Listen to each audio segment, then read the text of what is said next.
Good morning. This is Miss Susie from the Kingston Pilgrim Holiness Church. We are so glad that you've joined us this morning. We hope that you've had a good week and that you're going to have a good day today. We're going to start out with singing, I Have the Joy, Joy. And if you're not happy right now, maybe this will help you. Let's sing, I Have the Joy, Joy. Clap with me.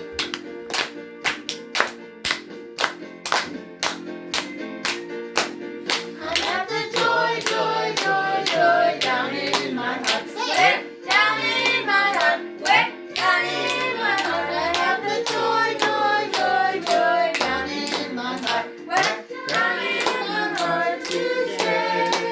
And I'm so happy, so very happy. I have the love of Jesus in my heart. I'm so happy, so very happy. I have the love of Jesus in my heart. I have the love of Jesus down in my heart. Where? Down in my heart. Where? Down in my heart. I have the love of Jesus down in my heart. Where? Down in my heart to stay. And I'm so happy, so very happy. I have the love of Jesus in my heart. And I'm so happy, so very happy. I have the love of Jesus in my heart. I have the peace that passes understanding down in my heart. Where? Down in my heart. Where? Down in my heart. I have the peace that passes understanding down in my heart. Where? Down in my heart to stay. And I'm so happy, so very happy. I have the love of Jesus in my heart. And I'm so happy, so very happy. I have the love of Jesus in my heart. This is fast. The wonderful love of my blessed Redeemer way down the depths of my heart. Say it. Where? Down in the depths of my heart. Where? Down the depths of my heart. I have the wonderful love of my blessed Redeemer way down the depths of my heart. Say it. Where? Down in the depths of my heart to stay. And I'm so happy, so very happy.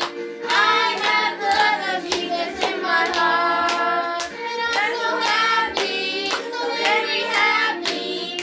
I have the love of Jesus in my heart. Have the love of Jesus in my heart. The love of Jesus in my heart. Very good. We're out of breath after that one, aren't we? We have been talking about the armor of God, and we've gone through all of the pieces of armor that a soldier in the Roman times would have worn. And so today we're going to talk about some, and for the next few weeks, we're going to talk about the story of Joseph and how Joseph used the armor of God to help him. Joseph went through some very difficult times, as you will be able to see from our Bible stories, and God helped him to stay strong and to do what he should do. So this morning, our story is going to be about Joseph. Jacob had 12 sons, but he loved Joseph the best. His brothers knew Joseph was their father's favorite son, and they were jealous. Jacob had given Joseph a special gift, a coat of many colors. He never gave us a coat like that, they said. They were very jealous. But Jacob loved Joseph so much, and his brothers continued to hate him. One night, Joseph had a dream which he told to his brothers. All 12 of us were out in the field trying to stand up sheaves of wheat. And this is his dream up here. And he said, suddenly my sheaf stood up straight, and all the others bowed to it. His brothers got angry, and they said, do you think we're going to bow down to you? Never. And they hated him even more. Then Joseph had another dream in which the sun and the moon and the 11 stars all bowed down to him. And he told everyone in the family about it. And even his father questioned this dream. Do you really think your mothers and brothers and I will bow down to you? He asked. Sometime later, his brothers had gone to Shechem, which was a good distance away, to find pasture for their sheep. And Jacob began to worry. Joseph, your brothers have been gone so long. Please go see if they're all right. So Joseph set out for Shechem to find where his brothers had gone. Joseph stood at one point, looking around, and he couldn't find his brothers.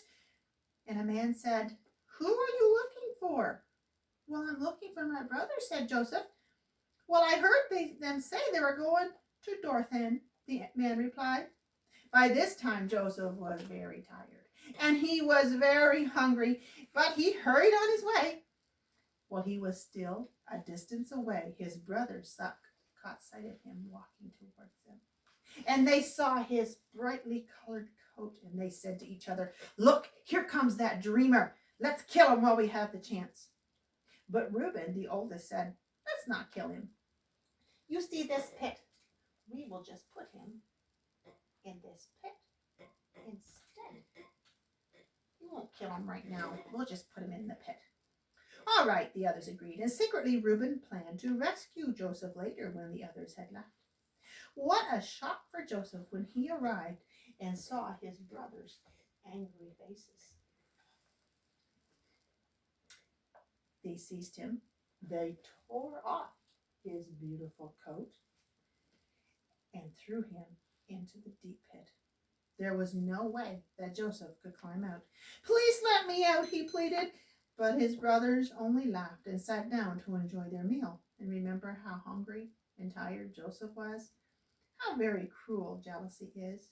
And while they were eating, along came a caravan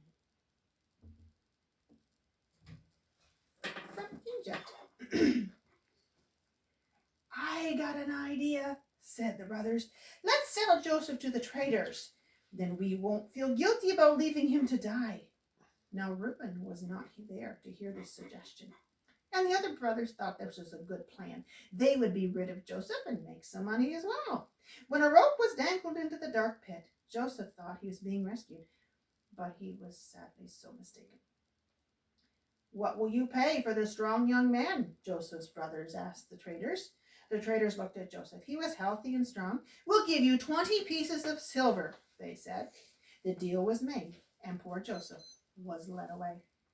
Joseph just couldn't keep from crying. "Will I ever see my father and my little brother Benjamin again?" he wondered. But God was with my father when he went off to a strange land, and I know he will be with me as well. When Reuben came back to the well and found Joseph gone, he was horrified. "The boy isn't here," he exclaimed. "What am I going to do?" And the brothers explained to Reuben what they'd done. And now they must decide what to tell their father. They had an idea. They took a goat, and they took the coat that they had ripped off Joseph, and they killed the goat and dipped Joseph's coat in the blood, and then took it home to their father. When they reached home, they showed the coat to Jacob, saying, "We found this. Does this belong to Joseph?" And Joseph cried out, "My son has been torn into pieces by the wild animals. All my life I shall mourn for him." And Jacob wept, and no one could comfort him. And even though Joseph's brothers knew he was still alive, and they saw how sad their father was, they still didn't tell Jacob the terrible things that they had done. And Joseph, was continuing on to Egypt. And next week, we'll find out what happened a little bit more with Joseph.